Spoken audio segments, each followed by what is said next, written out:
This is Keys to the Shop, episode 272, Coffee for Dummies with Major Cohen. Well, hey everybody, and welcome to another episode of Keys to the Shop, where we give you insights, inspiration, and the tools you need to grow as a coffee service professional. My name is Chris DeFurio. I'm your host for the show. Thank you so much for taking the time to join me today. If you haven't yet subscribed to Keys to the Shop, go ahead and hit subscribe wherever you get your podcasts. Also, don't forget, if you love what Keys to the Shop does and it's really helped your business or your career, go ahead and leave a review or rating over at iTunes. It really helps the show get found by more people. And of course, share these episodes with a friend or someone you think that really would benefit from the content of these episodes. Now, on top of providing you this podcast, Keys to the Shop also offers consulting for your business. If you're just getting started in the coffee industry and want to make the right steps, avoid needless mistakes, and build a good foundation for the future of your business, or you're an existing operator and you're looking to scale your business, you're looking to level up your operations, your quality, or your management of your people, there are a lot of ways that Keys to the Shop can work alongside you to accomplish these goals. I would love to talk to you about what that might look like for your situation. Just reach out to me via email, chris@keystotheshop.com. That's CHRIS at keystotheshop.com is the email for you to reach out to. We can hop on a brief exploratory call and see how Keys to the Shop Consulting can help your business.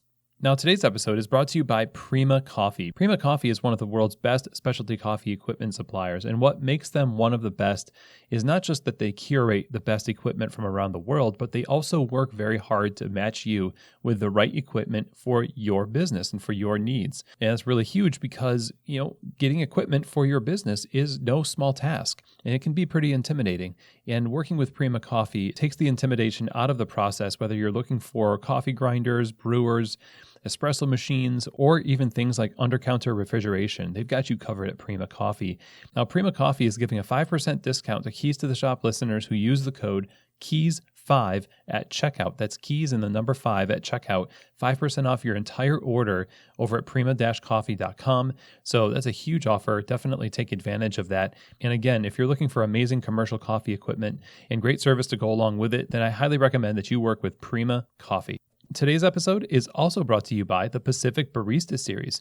The Barista Series is the world's leader in plant-based performance beverages, specifically because they've developed their extensive range of options, of plant-based options, based on the feedback of the barista community. These are created for baristas who want to serve excellence in a cup. And every time you use the Barista Series, you can expect it to perform on bar the way you really hope that a plant-based beverage would, standing up to the heat from the steaming process, creating amazing texture, great for latte art, and it keeps the balance of the beverage focused on the coffee. Of course, these are things that your customers are going to appreciate greatly, and the Barista Series has gone to great lengths to ensure the quality of every one of their products. So go visit their website over at pacificfoodservice.com to find out more information. I recommend you get these in your store and try it for yourself. I think you'll agree that the best thing you can offer your plant-based customers is the Barista Series from Pacific. Okay, everybody. Well, 2 years ago, we had a guest on the show talking about passion and curiosity, and that was with none other than Major Cohen of Starbucks Coffee. And it was a really fantastic episode talking about his career, his approach to education, and how passion and curiosity have guided him in his exploration of coffee over his over 25-year history in coffee.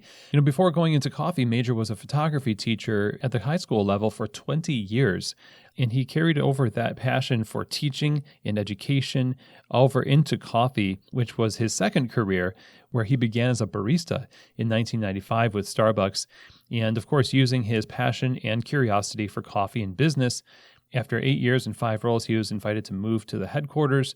And in the next 17 years, he had the opportunity to be a part of Starbucks' most innovative efforts, including in the last 7 years, traveling extensively in Asia as a coffee educator and brand ambassador. Now, Major has recently retired from Starbucks, but is continuing his involvement in education as an AST, an Authorized Specialty Coffee Association trainer, and has written his first book, which we're here to talk about today, Coffee for Dummies, published by Wiley, which is a really huge deal because obviously the Dummy franchise. The books, range in topics. I mean, I don't know the range of topics. It's pretty much endless, but they've never had one on coffee, and Major was selected to write this book. And given what we know about Major and his empathetic approach to education, it's no surprise that this book echoes those values, and it creates a wonderful starting place for consumers who are curious and want to learn about the world of coffee in an approachable and accessible way.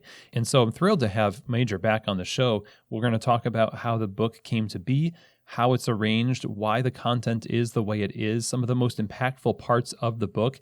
And we're going to talk about our approach as an industry to education and what we can learn from this book and Major's career on how we should go about talking to consumers and our customers about coffee in a way that doesn't make them feel like a dummy, but helps them continue their learning journey through interacting with us. So I'm thrilled to have Major back on the show. Let's get right to it. Here now is my interview on Coffee for Dummies with Major Cohen. Well, Major, really great to have you back on the show. How are you? Thank you very much. And I'm thrilled to be here. I'm doing well. In fact, I feel as though, in light of all that's been going on in the world, I'm doing remarkably well. I've been healthy, and I appreciate that I have been able to stay safe and keep my family and friends close by and safe, but not too close by. And so add into that I've made some huge transitions since the last time we've talked, and that's part of what brought us together, if not all of what brought us together. But I'm well, and I'm thrilled to be here.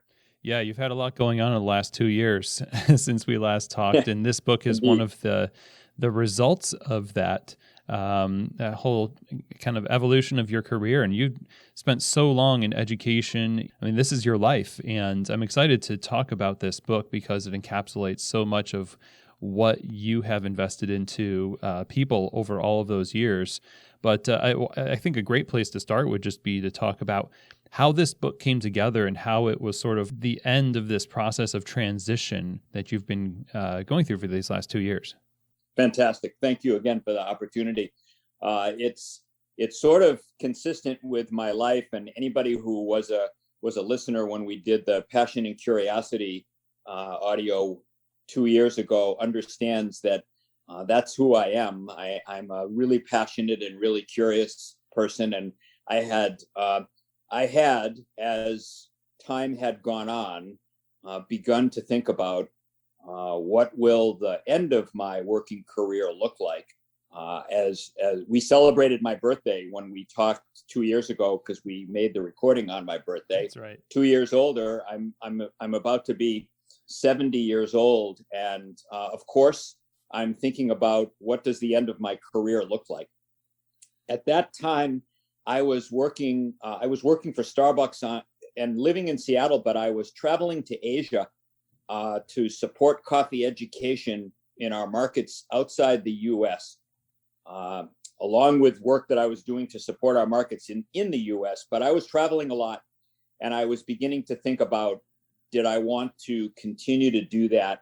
Some things happened in the corporation that meant that I might begin to transition to a new boss. And I wasn't sure that I really wanted to do that.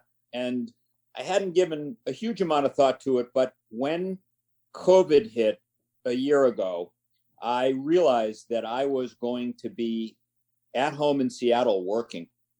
And my job was going to be in Asia, and I had no idea what that was going to look like. And so I came to the decision that I really wanted to think about stopping working for the corporation that I had worked for 25 and a half years. And so I began to lay the groundwork for that. But I did it with some knowledge underneath that was probably pivotal in my making the decision, Chris, because a wonderful experience happened about a year and a half or 2 years ago. I got a call from someone who worked with Nestle, who had worked for Starbucks, who knew me well. And they were asking me if they could give my name to someone who happened to be in the publishing business from Wiley Corporation, who own the Dummies franchise. And I said, wow, that's so kind of you. Sure, tell me why you want to give them my name. And so this person recounted a wonderful conversation at a dinner party where they were there as a Nestle's person with a Wiley person, and they asked, because they were in the coffee business, they said, does Wiley have a Coffee for Dummies book? And the Wiley person said they didn't. They had never found an author for that book. And this person from Nestle said, I think I have the perfect person for you. He works for Starbucks. He's a coffee educator, and he has a capacity to simplify the complex. I did a good job of simplifying the complex because her answer was a little longer, but you get the idea. And so what happened was that she called me, said, I'd like to give your name to these people. She gave my name to the people, and Wiley had a representative call me to ask me, having done the research on their end, they thought I might actually be that author, and they wanted to know if I would be interested. Now, of course, I'm working full-time for Starbucks, and so I'm not interested in another job, nor would it have been appropriate for me to be working. And so I said to Wiley, thank you very much, but I have to defer at least until I have the room in my life to do something like this. But I'm honored and I'd love to do it. And so now the two stories intersect, because now I'm about to work on my retirement and exiting Starbucks, which was odd because I did it remotely from home. I really never got a chance to say goodbye to anyone in person. But as soon as my retirement was official in June, I got on with Wiley, and within a week, I was working on Coffee for Dummies for them. And I had some ideas about what I wanted to write. I had no idea what the process would look like. And so for the next 6 months, my job changed dramatically. And I went from coffee education for Starbucks globally to being an author for Wiley, writing my first book, Coffee for Dummies.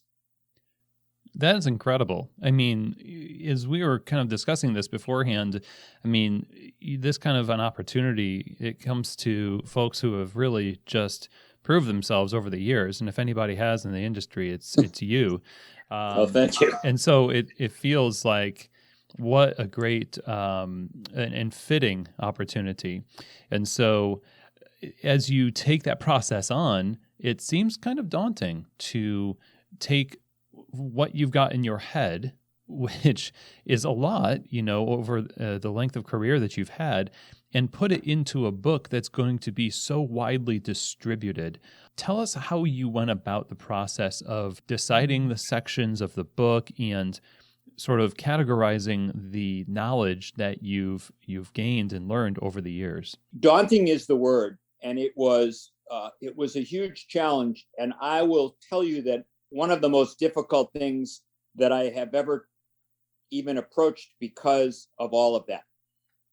The Wiley team makes it a little bit easier because they have a formula within the Dummies franchise which has been successful. They've been printing these books for 20 years, and I happen to own 2 of them in my own personal library, not even related to coffee.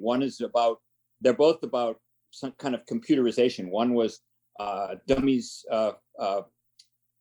Photoshop for Dummies, and the other was DOS for Dummies. And so I understood the books.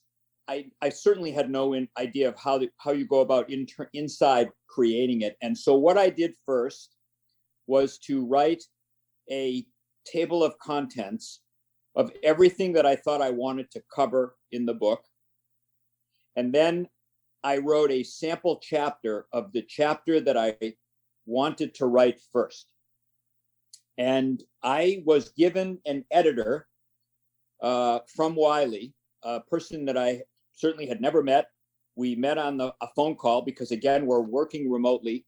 And he and I began to work. And one of the things that was really interesting about him as an editor was that he happened to be a coffee drinker, but that was it.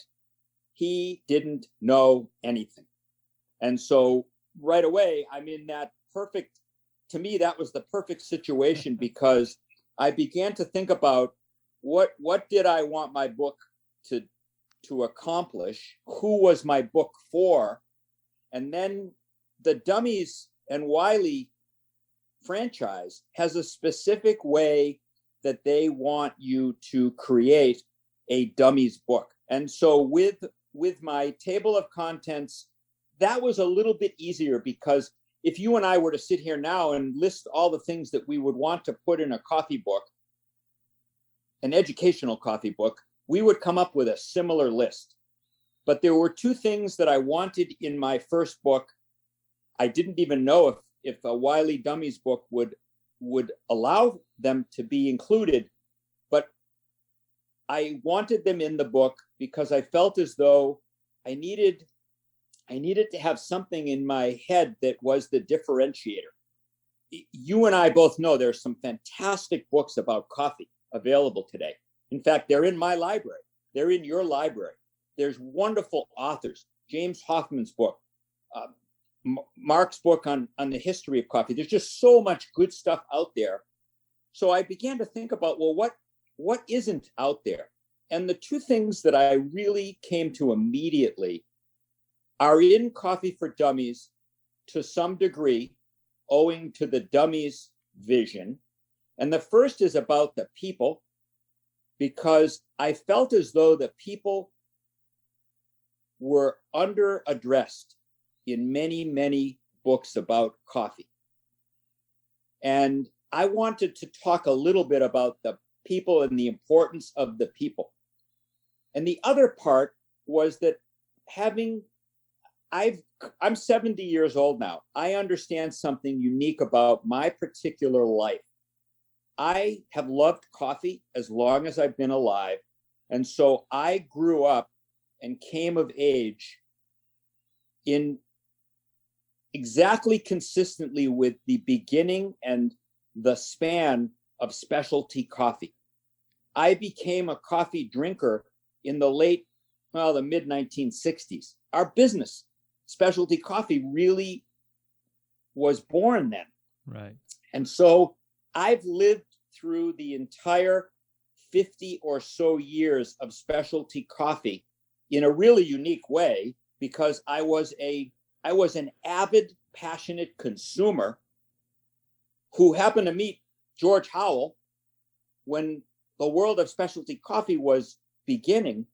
And I've lived within specialty coffee in a unique way for all of the 50 years that it's been in existence. I wanted to somehow share some of that story, because I believe that today, for the consumer, what they're experiencing has a much richer background than they understand. And again, one of the questions I know we'll get onto is sort of, how do you even begin to dilute so much information into a small place? I didn't know that yet, but what I knew was that the history from the 1960s until now was more important than consumers today understand it to be, to understand what they have today and what a treasure it is. So let me ask you a question about that then, and that's, what is that significance? Because, I can read about history of coffee, but focusing it on the people, and then the way you do it in the book, where you give sort of the major players and the people that really transformed the industry in the past, but also then listing out people who are alive today and are part of the industry today. So you give people a feel for where we've come from and what is right now when you step out to experience coffee. What's the significance of uniting those two things and giving people the groundwork, an understanding of the people part? I think that the history, any history, is important simply to inform the moment now and to satisfy potential curiosity, in that I hope a consumer says, how does this happen? How does this come to be? So that it's sort of looking back to inform the moment and the decisions that people made in moments. And I have to be honest, Chris, imagine looking at all the people and trying to figure out which ones you would put in a book of limited pages, limited scope. And so I even write about this in the book. I left out a lot of people. I left a lot of people out that had touched me in ways. And I left out a lot of people that others are going to look and say, wow, this person's important and that person's important. And I respect and understand that completely, because I wrote a book of limited scope. That was what I was asked to do. And so the reason that it's important now is, in a simple way, I want people, most of all, I talk a lot in the book about taste. What you experience when you taste coffee is ultimately the most important thing for you. And sometimes it tastes good and sometimes it tastes bad. And I hope that I've given people enough information, if they're interested, to figure out, well, why does it taste good and bad to me? Because it's not often really good or bad. Often it's good, and they're just not understanding the differences between things that they're putting the words good and bad to. I understand that. But one of the other things that I've come to realize a lot, in especially the last 5 years, is how tentative and precious the world of specialty coffee and coffee in general is. We take it for granted. And if I sound like a sage, old, crotchety, elderly person, then maybe I am. I don't know. But what I know is that we take this for granted, and I don't think we should. I think it's far more precious than we really understand.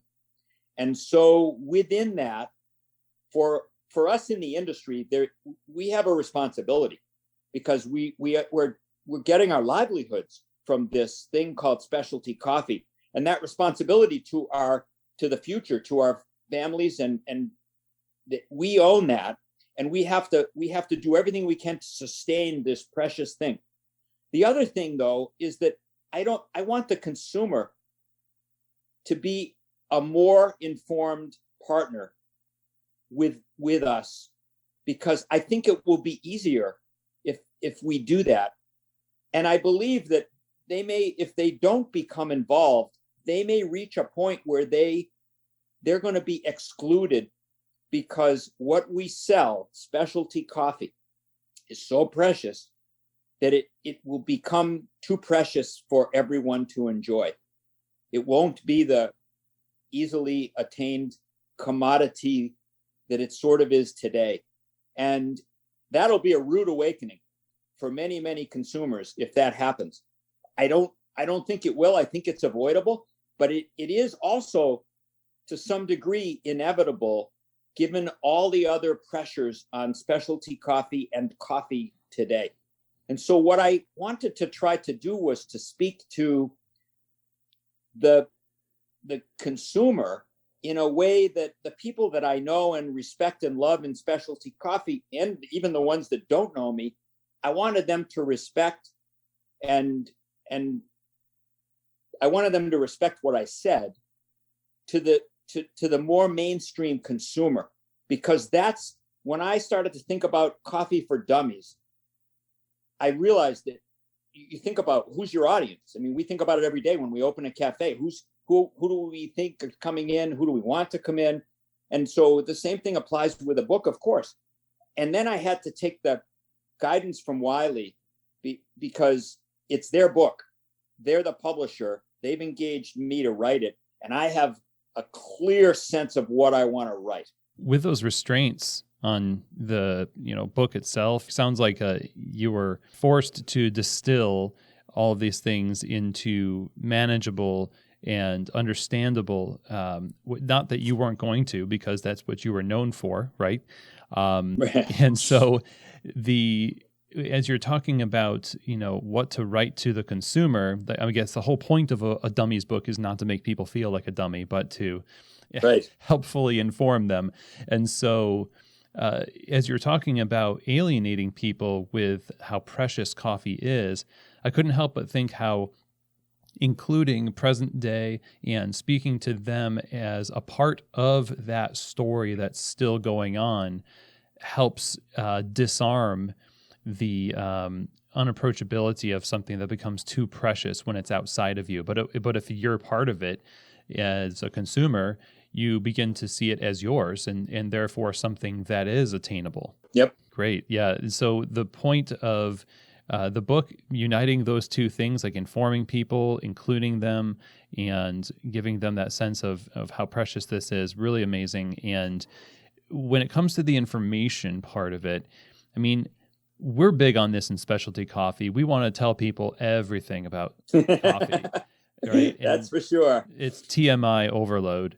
And Yep. so how do you determine how much information is too much information so that you avoid sort of that alienation that, unfortunately, for in many instances, we've become somewhat known for? You know, the story that I'll share is one that it's, I guess it's a little bit embarrassing, but it's telling about me and it's answering your question. I had one of the most difficult conversations in the early stages of working on Coffee for Dummies, because the editor who I mentioned, who was a wonderful, wonderful resource and did his job admirably, and he had read my first chapter, the sample chapter, and I had begun writing additional chapters and had a schedule, and as you can imagine, it's filled with pressure, more pressure perhaps than I had experienced in many years.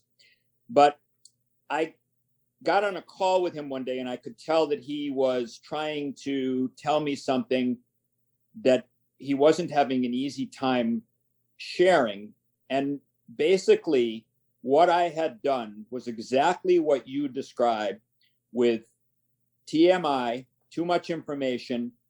I was beginning to write a textbook, which was really, where was it grounded? It was grounded even more than my time at Starbucks. It was grounded in my work for the Specialty Coffee Association as an authorized trainer. So I was living in that world as I was writing, and I was already struggling with too much information. And he said to me, really in the most basic way, he said, "You're not getting it." And I said, "Well, what is it that I'm not getting?" His name is Chad. And I said, "Chad, I don't understand." And he said, you're not writing a Dummies book yet. And some authors have a hard time making the transition, but let me explain it to you in the most simple way.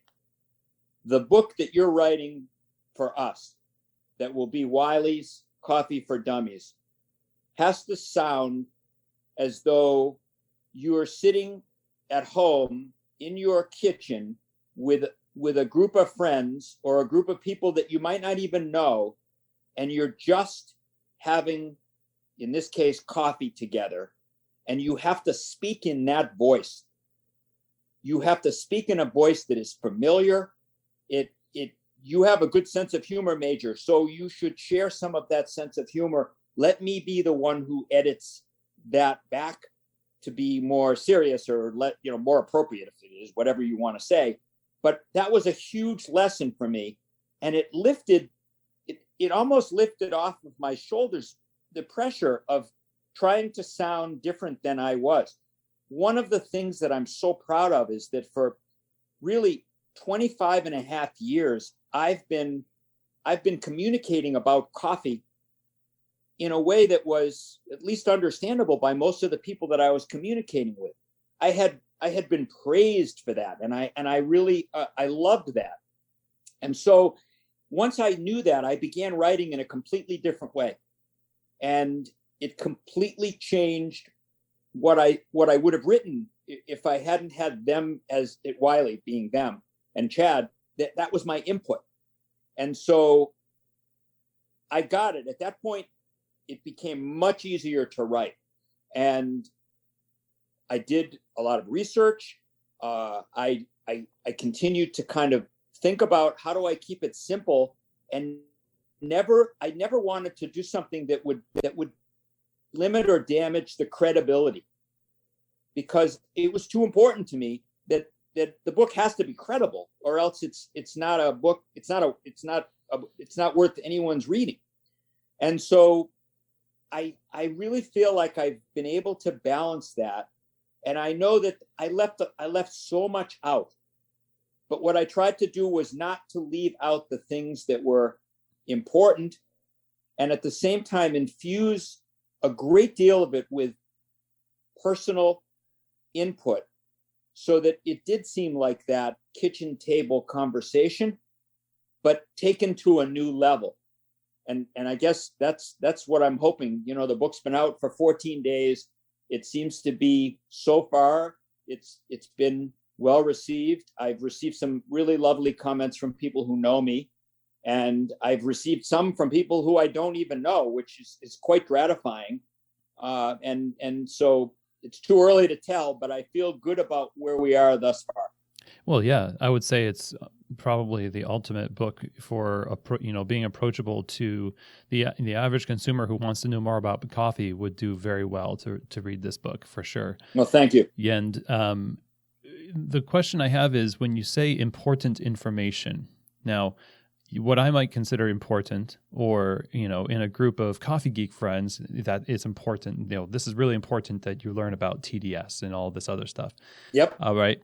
So, what makes something important to you in this book? What is the action that this information is supposed to inspire, or what is the goal that this information has as it's being shared? So, two things. What I really wanted to do, overriding the entire, each individual piece of what I wrote about, I wanted to open the door for further learning, because this whole thing that you and I know so well is, you can't learn everything. We already know that. You keep learning every day, but you have to open the door to not be afraid to go to the next thing. And so in every section, I wanted to give people enough information, so when it came to tasting coffee, I tried to be super basic and go far enough so that if someone wanted to become a professional coffee taster, they can't do that by reading Coffee for Dummies, but I've given them enough doors to open so they could, in fact, pursue that, thanks to what I opened their head to in what I wrote. Another example would be roasting. There's only about 16 pages about roasting in Coffee for Dummies. That's ridiculously small for a book on coffee. But what I think I was able to do was to explain the process so that someone understands that it's quite basic. You put coffee into an oven or something that's sort of hot, and you heat it up to a certain point when you stop. And the way you do it is going to be key to what the coffee tastes like and what you get from your original investment. And you're not going to be able to roast coffee by reading Coffee for Dummies, but all the doorways are open so that if you wanted to even become a professional roaster, you could do that, at least thanks to the doors that I opened at your initial stages because you read Coffee for Dummies. I think we might underestimate the number of people who are at that stage of understanding in coffee, because we live in a bubble, a professional coffee bubble. And even our customers that we put out Instagram posts and we have classes and all these other things. We'd like to think that most of our customers are beyond that, where it's just like, no, we're turning the seed brown stage. But I bet most are actually at that stage, and they just like drinking coffee, and we're consistently going over their heads. You made me think of one funny thing. I have to interrupt you just to tell you, because I've been communicating with a couple of my good friends in the industry, And one of the words they use to describe us in relation to that consumer group is weirdos. And a friend wrote, I hope your book helps them understand that we're not weirdos. Because he couldn't have said it any better. I mean, it was perfect. If I could have put it in Dummies, I would have, but I had already finished the book. But I think there's that sense, exactly what you described. And if my book goes to any space where it helps break down some of that, then I've accomplished what I wanted to. Perfect. Now, part of that, in communicating the things to understand about coffee and to understand about the history of coffee and its legacy and how it's continuing today, all of that, you're giving these directions, it's very actionable stuff. And like you said, it helps people springboard from the book into greater learning, which is wonderful. Some of the stuff is like the myths, busting myths about coffee is about unlearning certain things about coffee. How did you choose what things to cover in the, addressing myths about coffee that people have been educated about that they need to sort of switch a little bit in their understanding? It comes from that same basic, what do I know that you don't know? And so many conversations, not only that I've had, every single one of us in the business has had conversations just like this, where we explain something to someone and they say, wow, I never knew that. How come I didn't know that? And I think those exist, and we don't have the time, we don't have the platform to begin to eliminate those from people's minds. And so I be honest, I let Chad, who was my novice in coffee, but a hugely professional editor, drive some of those. You already know, and I'll share some great recognition. I was given the opportunity to suggest a technical editor for Coffee for Dummies, and our friend Ryan Soder is the technical editor for the book. And so I would say that between the three of us, we sort of talked about which ones of these myths, things that people might know or things that people might not know that would be interesting, would be included. And then we had more than ended up in Coffee for Dummies. And through the editing process, we came to those that are in there. I think they're eye-opening. They're a little bit humorous. And for some people in specialty coffee, they're like, well, of course, we all know that. But again, the audience here is expanding. And so a lot of people out there maybe didn't know a particular piece of information. Sure. And you're coming alongside of them at a stage in their journey of education around coffee that's been, it's come from different sources. Their friends who are into coffee, a coffee shop, a pamphlet, maybe even a coffee class if they're like part-time weirdos about coffee. Then, you have to kind of respect that it is going to be a process for them to bring that understanding, to switch that understanding from where they were to where they should be or where they could be. But your book is providing that base knowledge for so many people now. And that must feel pretty immense in terms of the fact that when you get people reading this book that have been educated a little bit about coffee, somebody else has already had the opportunity to have the first impression on them about coffee. But this book sort of resets that for a whole new generation of coffee drinkers. How do you feel about that? I mean, really, it's kind of mind-blowing. It is. It's hugely gratifying. I began to feel the scope of that going all the way back to the original conversation with Wiley, because I recognized and respected their platform already. And I'll be honest, I was hugely excited because I realized that they're the ticket to exactly that audience that I hoped I could share a little bit about coffee with. You think about me and everything that led up to that conversation, there couldn't be a better partnership in terms of the way that I have approached my entire life educating, and certainly the last 25 and a half years working in coffee. They were the perfect vehicle for me to be able to do that. And the fact that it's actually out there now, it's almost, it's hard to conceive, especially because I can't really go out. One of my friends said to me, wait till you go in a bookstore and you see your book. And I already, I feel excited even just to share that. I haven't been able to do that because that isn't going to happen right now in my life. It will eventually. The idea that you were interested, I've had some interest from some local media. And again, part of it is I have to tell people about this myself because we're all at home still, but I have some interest in that regard. It's hugely rewarding to think that my voice is going to be one of the voices that helps people understand about coffee. It is immense. And I feel it, and I'm only 2 weeks in, so I haven't really even begun to feel it in the way that I think I will.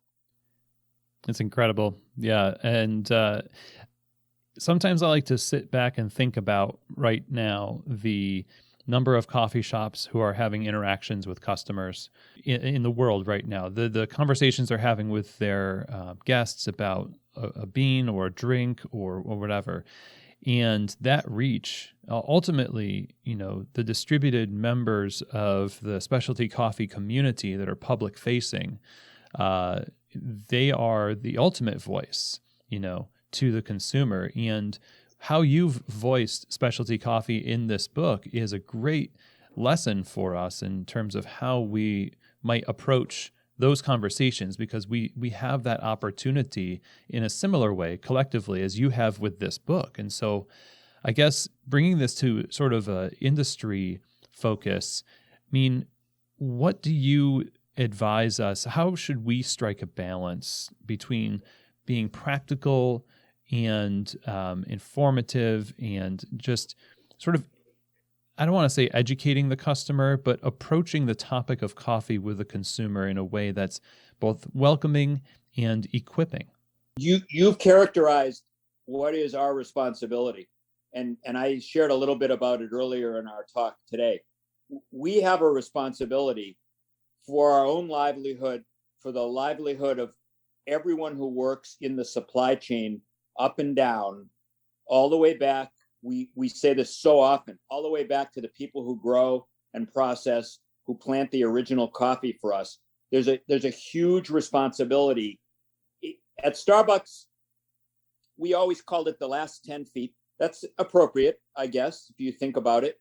But where this has to happen, and what I hope Coffee for Dummies will be part of, not the only answer, but part of the solution, is right at the counter, exactly what you said. And who's at the counter? Most often it's the barista.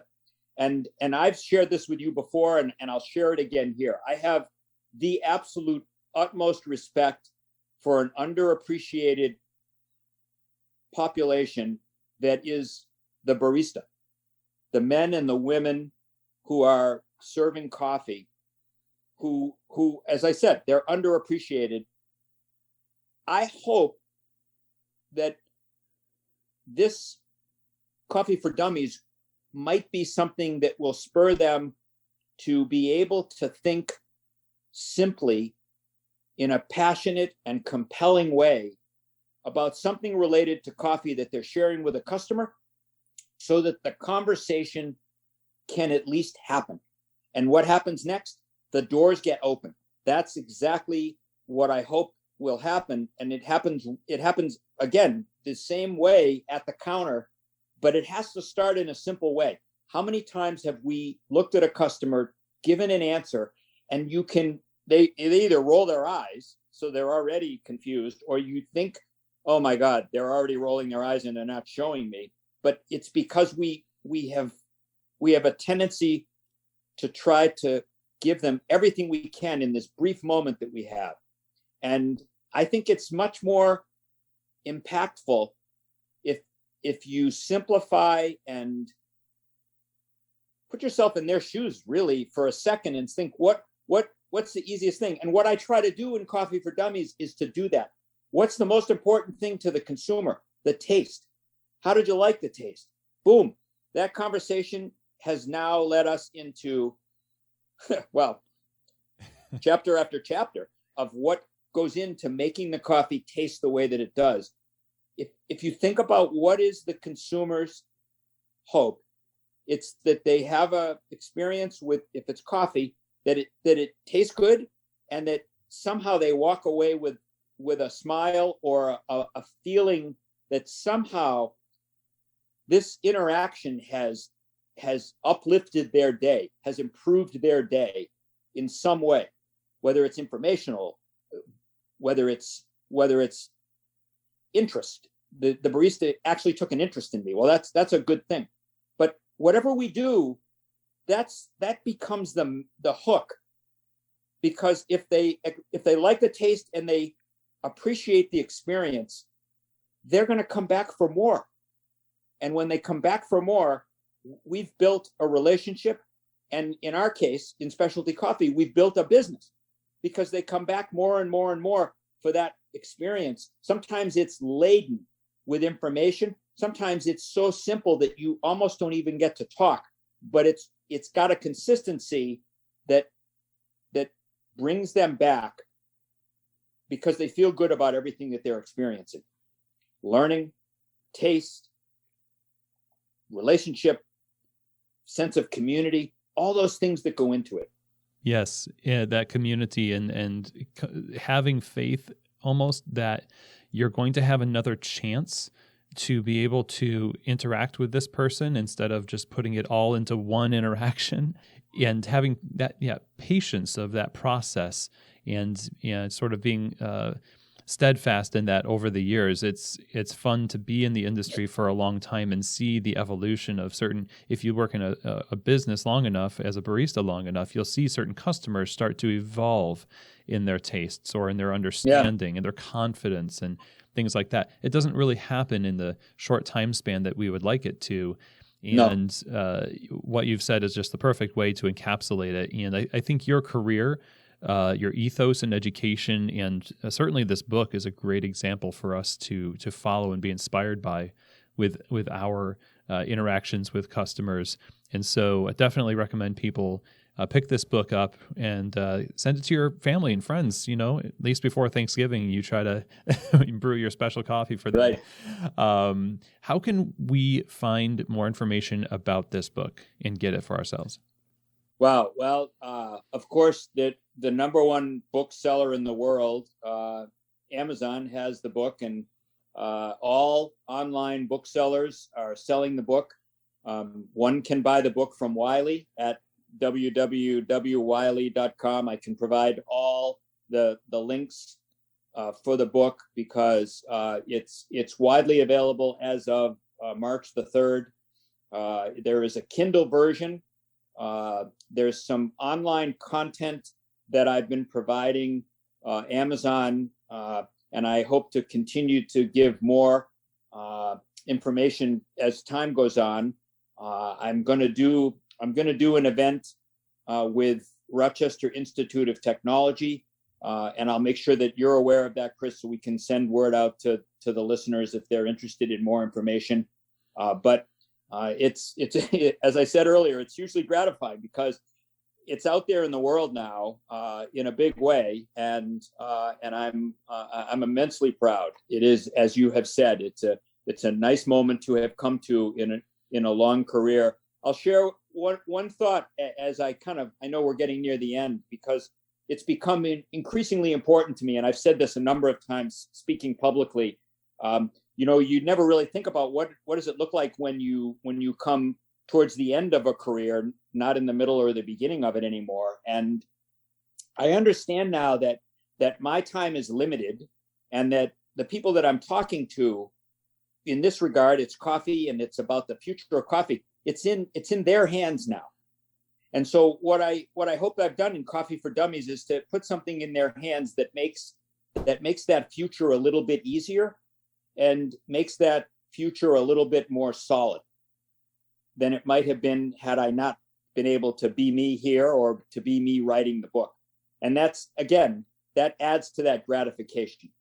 So I'm thrilled again that you took the time to chat with me. I appreciate the platform, and I hope that we get a chance to talk again. And I know that we've talked someday we're going to have coffee in person when it's allowed. That would be wonderful. We really appreciate you, Major. I appreciate you coming on the show, and certainly you have such a legacy here in specialty coffee, and we're just grateful for your work and your example. So thanks again for being on the show. It's been my pleasure. I appreciate it immensely, and hope you have continued health, my friend. Well, I hope that you enjoyed that conversation. True to form, I think every time I'm talking with Major, I feel inspired to look to find more inroads to the consumer, more ways to bring understanding and simplicity to things that can be complex. And I so appreciate that he's been able to do that with this book, Coffee for Dummies. And as we said here in the conversation, this book has such far-reaching implications. And it's going to get into the hands of people that might have never had the bravery, unfortunately may have felt that they needed bravery to ask their barista or their coffee shop about coffee. And so future generations of coffee lovers will be born from this book. We all are in front of customers every day in our coffee shops. We have the ability to essentially be a book about coffee to them. And so as we are inspired by this book that Major has written, I think we ourselves can also be that to our customers and create inroads to the world of coffee that not only provide them with further learning opportunities, but the opportunity to just enjoy great coffee. So a huge thank you to Major Cohen for being our guest today. If you want to find more information about this book, you could basically go anywhere on the internet or where good books are sold and find Coffee for Dummies. So I don't think I'm going to go list through all of the links. There are links in the show notes for that, where you can go find Coffee for Dummies. So, Google it, or you can go in person, go to Wiley's website. And also in the show notes, you can find a link to a cool video that Major wanted to share with us, where Starbucks has put together a really great little video documenting the journey of a coffee bean on a farm that they own in Costa Rica. So be sure to check that out as well. Now, if you have any questions, comments, or thoughts about this episode or any episode of Keys to the Shop, feel free to reach out to me. That email where you can do that is chris@keystotheshop.com. And that's also where you can reach out to find out more about Keys to the Shop Consulting. Send your email to chris@keystotheshop.com. And with that, that is the end of our episode today. Thank you so much for taking the time to join me. I hope that this has been an inspiration to you. And as always, I hope that this episode has truly given you keys to the shop.